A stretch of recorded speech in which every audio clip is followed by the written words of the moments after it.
Hello and welcome to IHBC at COP26. Conserving buildings and places conserves our planet. Today we're joined by Stephanie Phillips. Stephanie is a senior specialist with the City of San Antonio Office of Historic Preservation, where she leads the Rehabber Club program, serves as lead case manager for the city's Historic and Design Review Commission, and is the project manager for the city's Deconstruction and Salvage Policy Initiative. Her professional and extracurricular work operates at the intersection of heritage and sustainability, specifically the advancement of circular economy policy and the development of equitable climate resiliency strategies rooted in place and traditional knowledge. Stephanie is a 2019 Post-Carbon Cities of Tomorrow Fellow and a 2021 recipient of the Harrison Goodall Preservation Fellowship. She holds a Master of Science in Historic Preservation from the University of Texas at Austin and a Bachelor of Science in Interior Architecture from the University of Wisconsin-Madison. Well, thank you for joining us today, Stephanie. Thank you for having me, Michael. Excited to be here. So I'd like to start off by asking you to tell us a bit about yourself, how you got started, and why you're passionate about sustainability and conservation. Yes, thank you. So as you heard, my primary background is in interior architecture. That's kind of how I dived into the preservation field.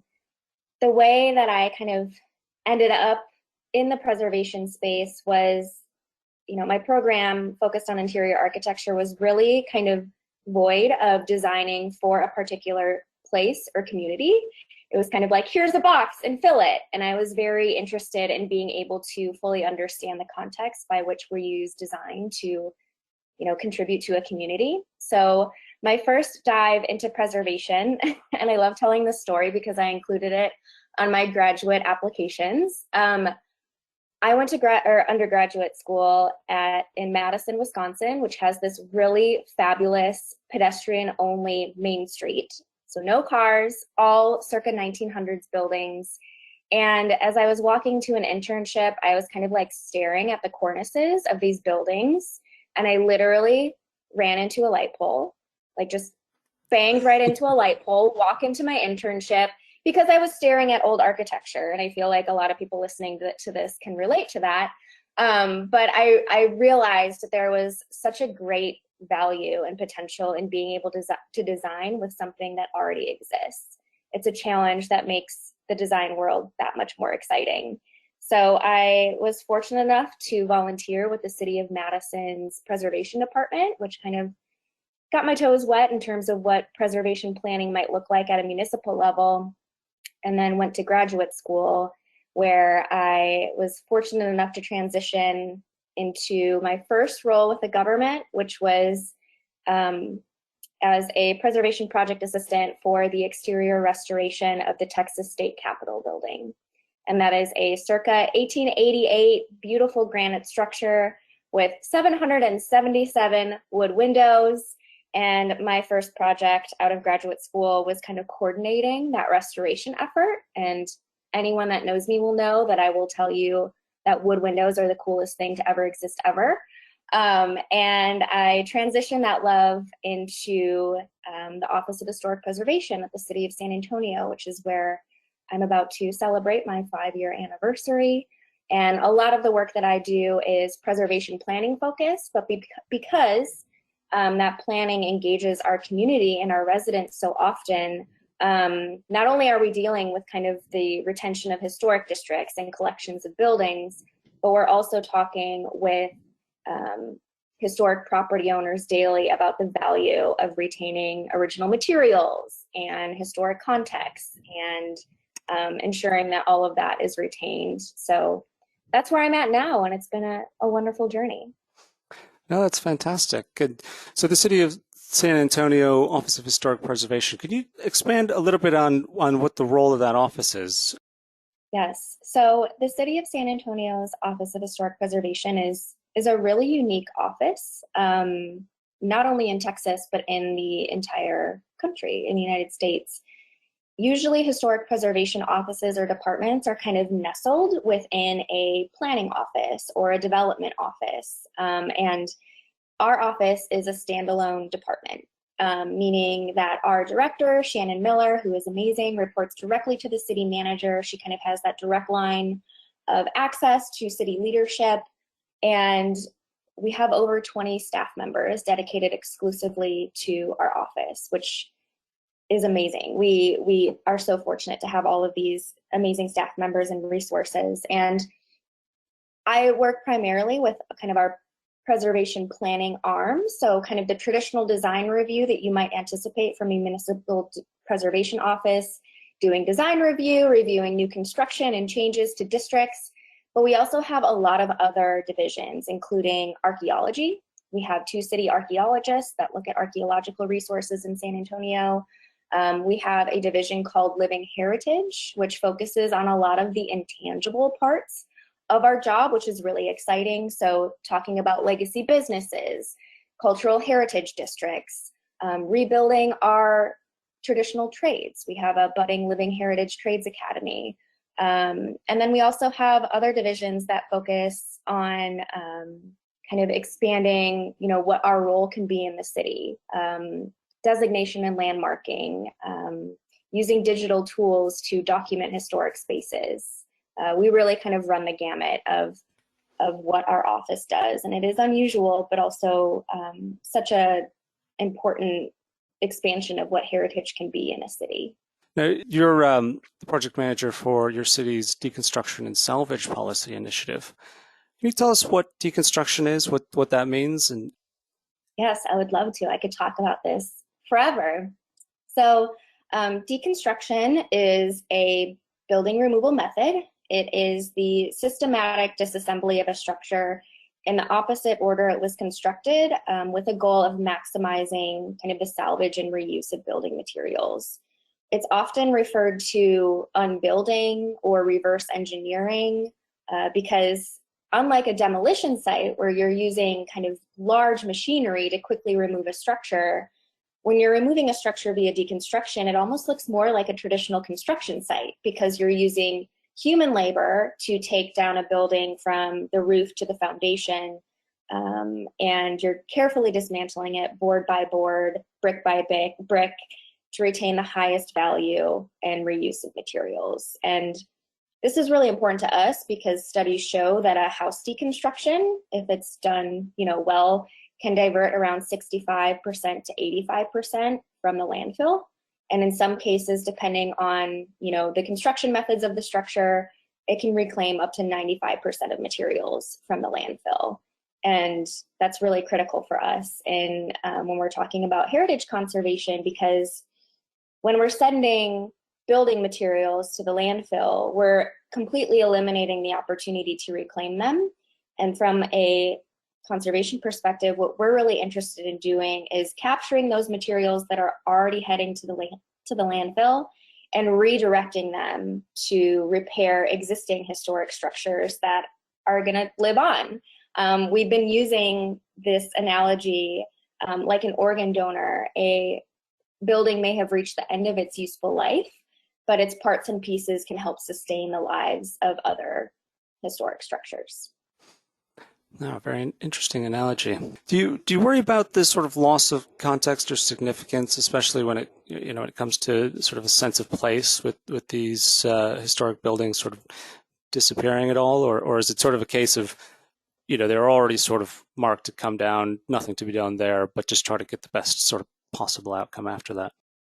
Yeah, I think we're really of the mindset of the latter. We see deconstruction as a way to disrupt kind of this really commonplace practice of bulldozing buildings. What's really hopeful, especially that we're seeing leading up to COP26 this year, is that there's kind of this overarching movement within the building industry worldwide to say, wait, it is really important to reuse our existing buildings instead of demolishing them and sending them to the landfill. It's a really important climate consideration. So for us, we still absolutely see rehabilitation of existing buildings as kind of the pinnacle of waste prevention. That's kind of another line that we've been using in our initiative locally is historic preservation is waste prevention. And if you retain the whole building, you're actually demonstrating the best kind of waste management practices you possibly could. But for us too, we are very mindful that in order to address kind of the demolition crisis, we have to be mindful of it. We can't just run away from it. We have to recognize that not all buildings will be able to be saved, and that preservation can play a really critical role in determining the next useful life of those materials. So it's been really interesting to dive into the deconstruction space in America as a heritage conservation professional, because the ethos and value systems between deconstruction and heritage conservation are actually extremely similar. We both believe that they're rooted in the same value system of stewardship and reuse, fundamentally. So in terms of losing context and kind of worrying about the loss of buildings proper, historic materials are also contributing to that context discussion. And not only is demolition a really terrible environmental practice, but it can be really almost violent and almost fracturing for communities when demolition happens. And I bring this up because it's an important factor for our deconstruction efforts locally, but it really makes demolition personal. So for years, even before deconstruction was on our radar, we had community members coming to us. Again, we're a preservation planning organization, so they have a direct line to us, demanding that something change with demolition. They wanted access to the building materials if the buildings couldn't be saved. They wanted the buildings that they cared about to be treated respectfully at the end of their life. I think kind of this personification of buildings, when we're talking about the organ donor analogy, it's the same thing. We don't want these really important buildings to be violently torn down. We want them to be treated with respect at the end of their lives. And the way by which you take them down is almost a way of doing that. And the community wanted more inclusion in the process. So these are big things that we've been engaging with for years, and they might be similar to the experiences in your own towns or cities. But what's really important about kind of this point is that these discussions don't just center on preservation as a building in place as the only priority, but also kind of this interstitial space that specifically involves dismantling and material salvage and reuse as kind of a form of community closure. So being able to think about what preservation might look like to our older communities in San Antonio, these legacy neighborhoods, is really important when we're talking about the difference between big P preservation and little p preservation, where our own communities are the ones saying, we think that reclaiming materials is actually a really good way to honor our communities. Yeah, that's incredible that you had that sort of community-led feedback and process. What are some of the barriers that you come across to deconstruction? I'm thinking here issues along getting material guarantees and warranties, issues with sort of getting financing potentially or insurance. I mean, can you talk through some of these barriers you come across? Yeah, that is such a great question. And I wish I had a magic answer for y'all. For us, we kind of see different ranges of barriers. One that we're aiming to address in the near term is kind of evaluation of our local building codes. So for example, we like to say that traditional wisdom says that older building materials, especially old growth lumber, are inherently more durable, rot resistant, straighter, easier to reuse. Yet a lot of the building codes that we deal with are really structured around brand new materials and virgin lumber. And just kind of the way that system is set up makes it really difficult to kind of punch through these barriers when we're trying to talk about advancing material reuse. But we're seeing a lot of really promising practices coming out of different communities in the United States. And the one that I might refer to a few more times in our discussion is the city of Portland, Oregon.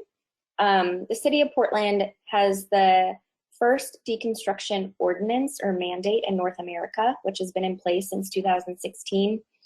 And because they've started deconstructing now 2/3 of their residential building stock instead of demolishing it, they have kind of this, stockpile of old growth lumber, which is really revered in the Pacific Northwest. You have these really amazing trees that were kind of torn down to build this building stock.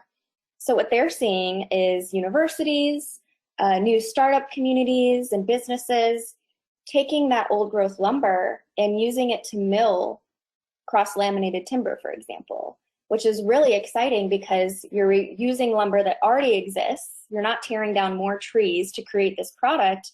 So you're preventing kind of that destruction, which is a climate issue, and you're creating the same exact material that can be easily regulated, easily identifiable by code officers and kind of rating agencies. So I think that's a really promising example of how we can kind of disrupt that system. But at a local level in San Antonio, collaboration is key. So for us, we're also really working really closely with building inspectors that go out and actually evaluate framing and sign off on new construction to make sure it's safe, and kind of understanding what their training looks like and where these push points might be, where we're able to say, you know, this is actually a really good piece of wood to use. Do you think so too? And they're like, yeah, this is great. We can certify that. So it all starts with starting these conversations and being able to figure out where those barriers might lie to kind of establish, you know, a point where we can work together to reclaim more materials and create that market. Amazing. Yeah, I could see it being a bit of a challenge. There's so many different points of the construction process, and you know, are you starting to see the dots join up as far as a market? You know, contractors willing to do the deconstructing and holding the materials, builders using them, owners wanting them, architects specifying them. You know, are you really seeing that sort of starting to come together?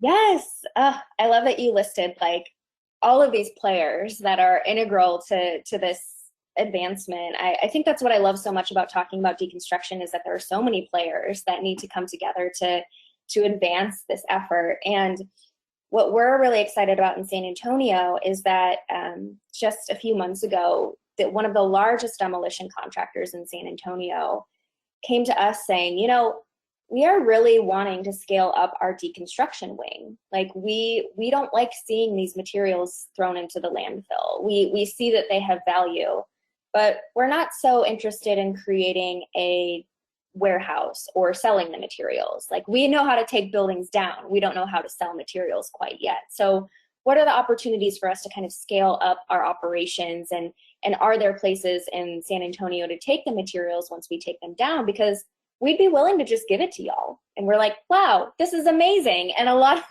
of those conversations have come from just elevating deconstruction as a practice in San Antonio, from saying the word more often, communicating with our local stakeholders about what deconstruction is, and really illuminating it as an opportunity.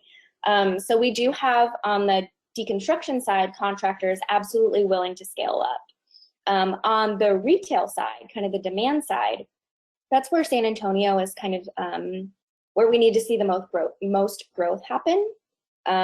I always say that San Antonio kind of has a really small salvage infrastructure compared to other major cities in the United States. We're the 7th largest city in the country, but we don't have a lot of dedicated warehouse space for reclaimed building materials. A lot of the industry in San Antonio are kind of these really small mom and pop shops that kind of reclaim and resell. It's kind of a boutique industry. So what we're trying to do as a city is explore different policies and partnerships to increase that activity at the retail scale and the warehousing scale. So that is where we're at now, is how can we facilitate that. And then what's really exciting about San Antonio in general is I always say we have a really great reuse ethic. I think everyone might know about the Alamo. Heritage tourism and historic preservation and heritage conservation are kind of this like key rooted identity in San Antonio. So our architects and our designers are really inclined to kind of use what they have. So there's also a growing interest from our designers to reclaim really beautiful, authentic shiplap, for example, or teardrop siding, wood siding that has a profile that you can't find anymore. There's kind of this eagerness to prolong that material identity in our communities. So I think we're in a really good place to kind of facilitate and expand that market really quickly. Yeah, that sounds amazing. I wanted to sort of go on from that a little bit and talk about the sort of messaging and sort of raising the profile of deconstruction. And I suppose you're doing a lot of that now in San Antonio. Or are you doing that? Are you seeing it sort of nationally? Are there sort of national and international networks? I mean, I know you're part of Climate Heritage Network. Are you sort of seeing other regions or nationalities getting involved in this? Yes, absolutely. I love that you bring up communication, because that is really the backbone of advancing this practice. I always joke that if you Google image deconstruction, a lot of times you'll see like pictures of the deconstructivist art movement. Like, there are a lot of people out there that don't associate deconstruction with like a building removal practice. So at a large scale, we have a lot of ways to go, but it's a challenge we're willing to tackle. As a preservation entity, as a heritage conservation entity, it was really, really important from us from the beginning to convey that our initiative was not about if a building comes down, but rather how a building comes down, meaning that deconstruction is not a preservation alternative, it's a demolition alternative. And our efforts really are to make deconstruction the only building removal method out there. Eliminating demolition as an option. Now we have a long way to go for that, but that is kind of the message we've been leading with, and it's cultivated a really broad level of support from our community, including our heritage conservation organizations, which has been really, really exciting. From a communications aspect as well, we've been emphasizing that deconstruction as a practice really isn't that new. Before the advancement of kind of these really big machines, typically after World War II is when you see this shift of mass growth and kind of the wrecking ball becoming this heroic image in our communities. Deconstruction used to be the primary building removal method. It used to be called wrecking. And what's really exciting from us as a heritage conservation organization is that we're using a lot of traditional archival methods that our industry is used to using, like newspaper archives, deed information, old photographs. And what we've found in San Antonio is this long evidence of deconstructing and taking building materials and repairing other buildings in the same vicinity. It happened all the time before bulldozers came into the picture.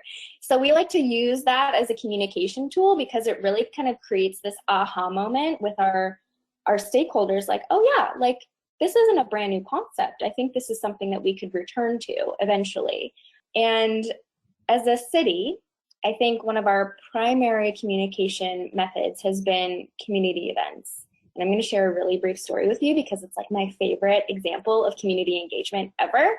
So back in 2019, before COVID, our local Green Building Authority invited us to participate in an event called Solar Fest, like solar panels. So San Antonio is very sunny. Solar energy is a big deal here. So with our engagement with our Green Building Authority through the Deconstruction Initiative, they were like, y'all need to come, which is great because preservation needs to be included in these conversations, right? So this was a public event with booths in a really amazing civic park in downtown San Antonio.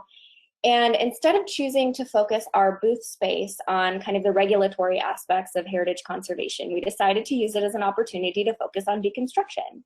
And this happened around this time in 2019 in early November.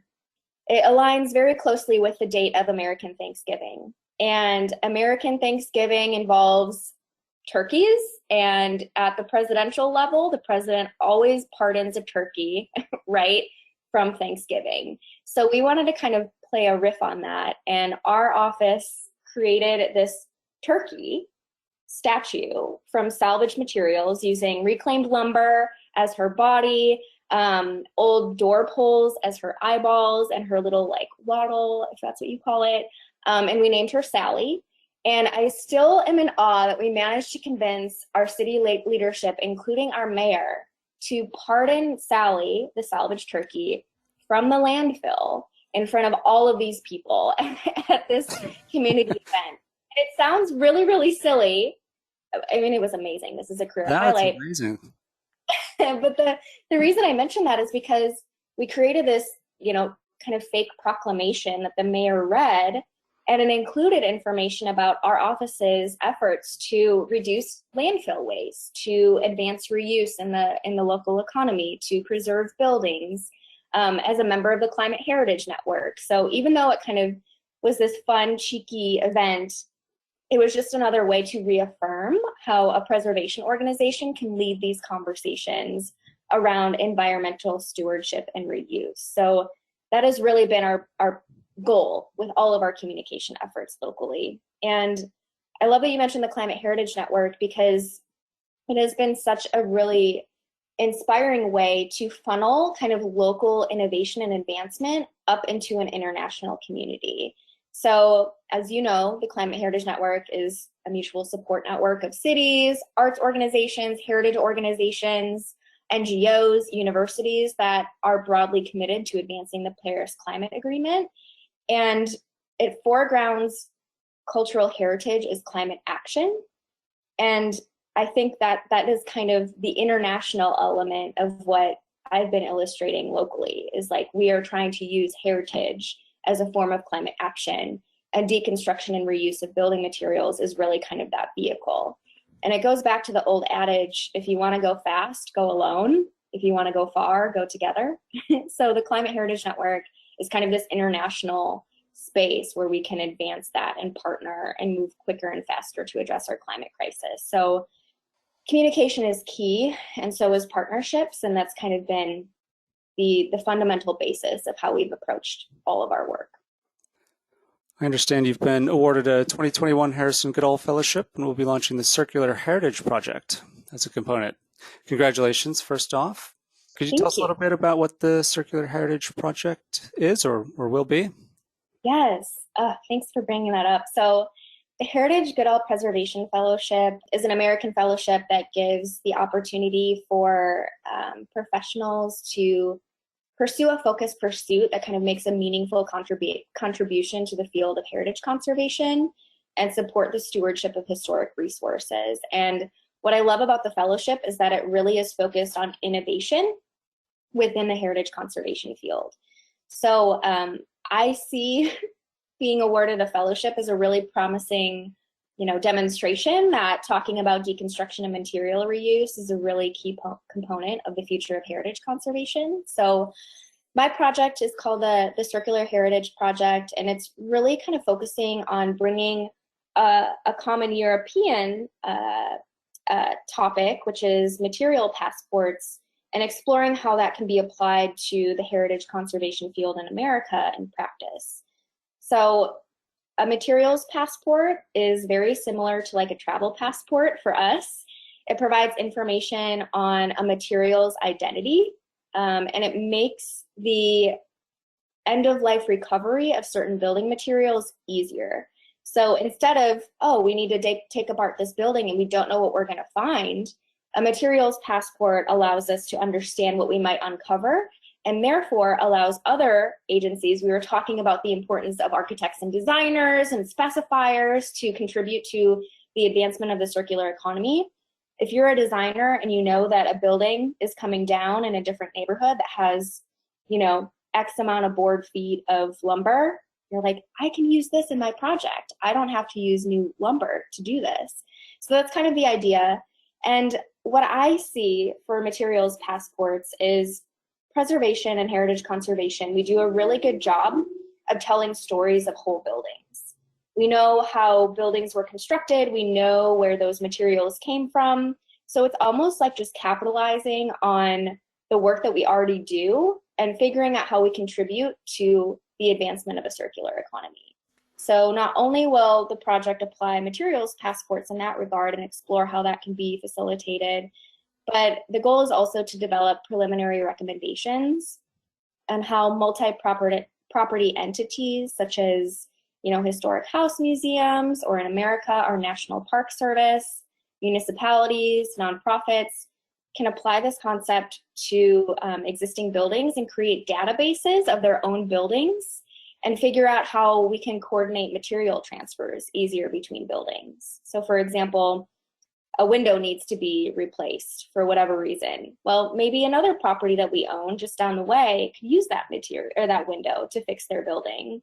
So very broadly, it's going to explore how preservation can contribute to the growing circular economy movement and circular construction practices, and help elevate our field as a critical component of climate resiliency and adaptation. So stay tuned. Well, yeah, that sounds really amazing. Well, thank you very much for coming in, Stephanie, and talking with us today. I'd like to wrap up by asking you, in your estimation, what does the future look like, or what should it look like in terms of sustainability and conservation of the built environment? I love this question. So I truly could talk forever about this, but I want to offer kind of a unique anecdote from our own deconstruction efforts here. So early in our deconstruction policy efforts, we held multiple public input meetings to get community feedback on what a deconstruction program might look like. And one comment that lives in my head rent-free, as the youth like to say, is a comment from a historic district resident.